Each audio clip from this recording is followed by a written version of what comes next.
Dan pemirsa, gempa Cianjur menyisakan duka bagi Indonesia. Anak-anak menjadi korban paling banyak terdampak akibat gempa berkekuatan magnitudo 5,6 tersebut.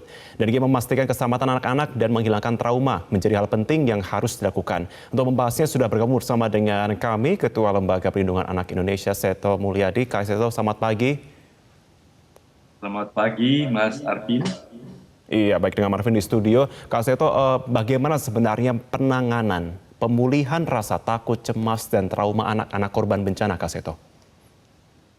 Iya, memang anak-anak dalam kondisi psikososial seperti ini, depresi, stres pasca trauma, dan sebagainya, memang akan bisa berdampak pada kelanjutan penderitaannya kalau tidak segera ditangani dengan cepat dan juga dengan sangat serius dan profesional.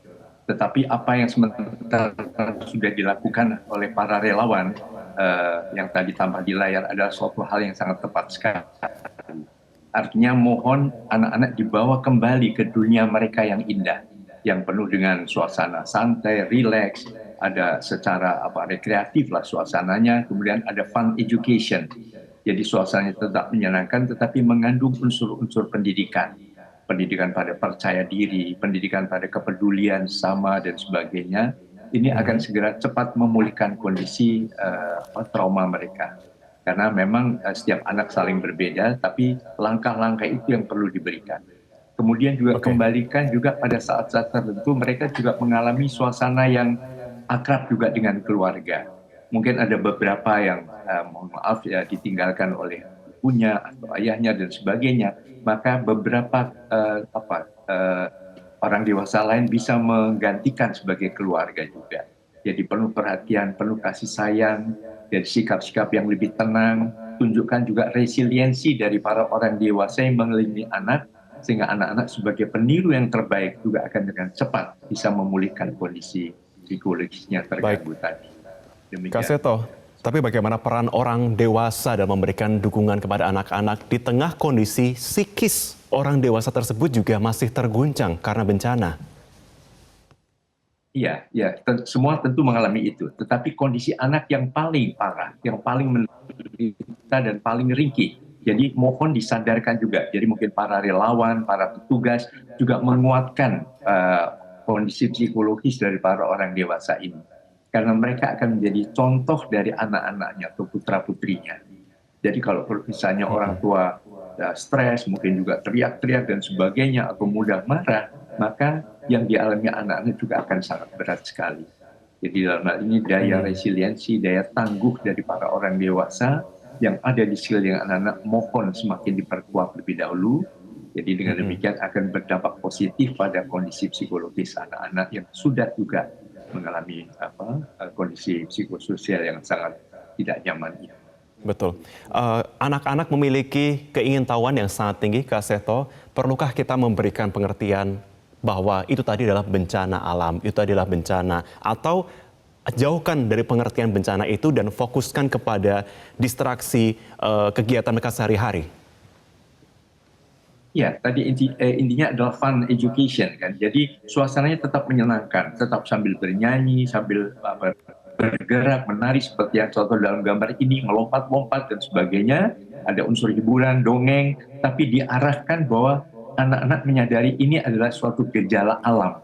Jadi diajak bersahabat dengan alam, memahami bahwa kondisi ya alam yang didiami ini ya bisa terjadi banjir, bisa ada gunung meletus, bisa ada gempa bumi dan sebagainya. Jadi tidak kemudian menyalahkan suatu dikaitkan dengan hal-hal yang mistik dan sebagainya, tapi menyadari dan kemudian juga melakukan pelatihan-pelatihan. Misalnya untuk berikutnya, misalnya bagaimana agar tutup kepalanya, kemudian mencari perlindungan di tempat-tempat yang aman, dan begitu ada aba-aba segera berlari keluar dan sebagainya. Nah itu perlu dilatihkan dengan cara-cara yang menyenangkan. Bisa dengan puisi, dengan lagu-lagu, tarian, dan sebagainya, sehingga anak akhirnya terlatih untuk siap menghadapi kemungkinan-kemungkinan yang akan terjadi pada mungkin gempa atau bencana lanjutan yang akan Iya. terjadi. Kak Seto, salah satunya mungkin dari laporan rekan kami di Desa Mekarsari begitu. Sudah ada kegiatan betul yang dilakukan di sana. Ada yang sudah aktif untuk kemudian berpartisipasi, tapi ada juga yang masih murung, masih kemudian menjadi penonton saja. Bagaimana mengajak mereka yang murung atau ya ternotifikasi mereka ini masih mengalami ketakutan itu untuk yuk pelan-pelan kita bisa sembuh. Yuk pelan-pelan kita bisa mendistraksi diri kita mengikuti kegiatan. Iya, mohon tidak ada membanding-bandingkan ya. Jangan dulu kamu harus seperti itu dong. Jadi tidak membuat anak-anak tidak diterima perasaan-perasaannya. Jadi dimengerti saja. Kamu takut ya, kamu masih sedih dan sebagainya di alam itu. Tapi ada pendekatan secara individual. Jadi apakah itu dari keluarga, mungkin dari petugas atau dari relawan, ada pendekatan secara individual dan meyakinkan bahwa lihat itu seperti itu, senang ya, misalnya tetap dengan tenang, ramah, tapi kemudian secara bertahap memotivasi untuk bangkit kembali dari situasi yang tidak nyaman itu. Bagi anak-anak yang kehilangan orang tuanya, Kak Seto, dalam bencana ini, bagaimana bisa memberikan pendampingan khusus untuk anak-anak ini? Ya, selain langsung memberikan semacam treatment psikologis kepada anak-anak, maupun para orang dewasa, para orang tuanya juga jangan dilupakan. Jadi ada saat-saat dialog dengan para orang tua. Jadi bagaimana langkah lain seharusnya dilakukan, bagaimana langkah-langkah yang mohon tidak dilakukan misalnya.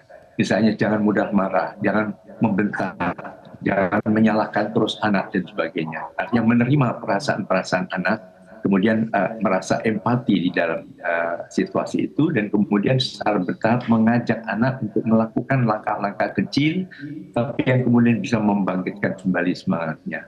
Misalnya mengekspresikan perasaan, nyanyi misalnya, atau ditulis, atau digambar misalnya. Jadi dengan demikian anak akan melepaskan segala perasaan-perasaan negatifnya tadi. Oke, Kak Seto juga sudah meninjau langsung lokasi di sana. Tim seperti apa yang kiranya masih diperlukan untuk membantu pemulihan kepada anak-anak ini? Atau sudah cukup kalau menurut Kak Seto? Saya kira masih tetap dibutuhkan, tetapi dikoordinasi. Jangan sampai bertabrakan, jangan sampai kemudian terjadi semacam konflik dari para relawan itu sendiri dan sebagainya. Jadi dikoordinasi oleh pemerintah daerah setempat, dan kemudian yang mohon diwaspadai adalah keselamatan anak-anak ini. Dalam beberapa pengalaman kami menangani kasus-kasus daerah bencana, itu kadang-kadang kurang waspadaan. Itu misalnya terjadi penculikan, terjadi perdagangan anak. Kami sudah mendengar misalnya ada beberapa keluarga yang ditawari bayi-bayi misalnya. Ini ada bayi, siapa yang mau mengambil, siapa yang mau mengambil. Nah, apakah ini sudah dikoordinasikan dengan petugas atau dengan pemerintah daerah? Jadi itu yang patut diwaspadai bersama, sehingga keselamatan dari setiap anak dan hak hidup anak tetap betul-betul terjamin. Oke, dalam segi pendidikan ataupun juga pelajaran yang diberikan kepada tim, apa saja yang perlu untuk diberikan? Apakah itu pengetahuan terkait dengan ya pelajaran sehari-hari atau memang pure, murni, ini adalah untuk bersenang-senang saja? Ya, tetap tadi namanya fun education ya. Jangan hanya sekedar gembira tetapi tidak ada tujuannya, tetap ada misinya, adalah pendidikan. Dan anak-anak juga akan cepat menghilangkan traumanya tadi manakala dia kembali ke teraturan kehidupan.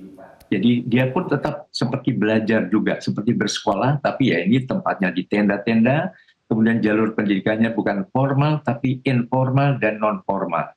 Jadi suasana pendidikan tetap berlangsung, sehingga anak kembali merasa, sudah pulih kembali situasinya. Walaupun mungkin tempatnya tidak di sekolahnya, karena mungkin sekolahnya juga rusak, tapi di tenda-tenda, tapi anak merasa kembali seperti kehidupan ini sudah pulih lagi.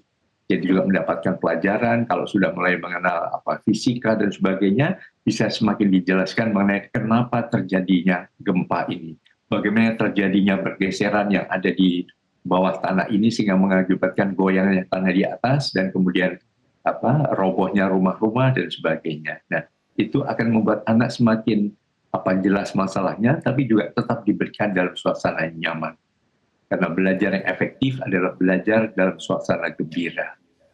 Baik, Bisakah kita menotifikasi, mengetahui kondisi anak yang sebenarnya masih terguncang? Karena anak-anak menyimpan banyak sekali emosi di dalam dirinya, Kak Seto.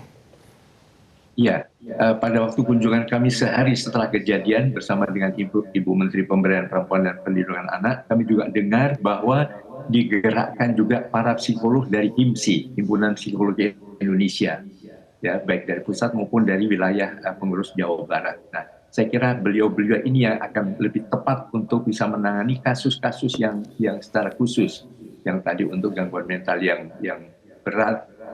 Ya, itu tentu perlu ditangani secara serius oleh profesional.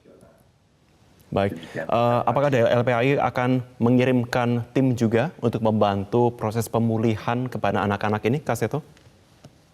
Iya, kami memang sudah mempersiapkan semua itu, tapi kebetulan hari ini LPAI menyelenggarakan Kongres Anak Indonesia selama 3 hari yang dihadiri secara daring maupun luring. Ya, yang hadir itu dari 3 provinsi, Jawa Barat, Banten, dan DKI Jakarta. Sementara yang offline itu dari ke-31 provinsi yang lain. Nah, di tengah-tengah ini tentu kami juga akan koordinasi secepatnya mengirim tim yang untuk segera melanjutkan kunjungan pertama kami kemarin. Gitu. Baik, terima kasih Ketua Lembaga Perlindungan Anak Indonesia Seto Mulyadi. Kak Seto, terima kasih sudah bergabung bersama dengan kami. Kita harapkan proses pemulihan anak-anak, orang tua secara psikis pun juga bisa perlahan semakin membaik. Terima kasih.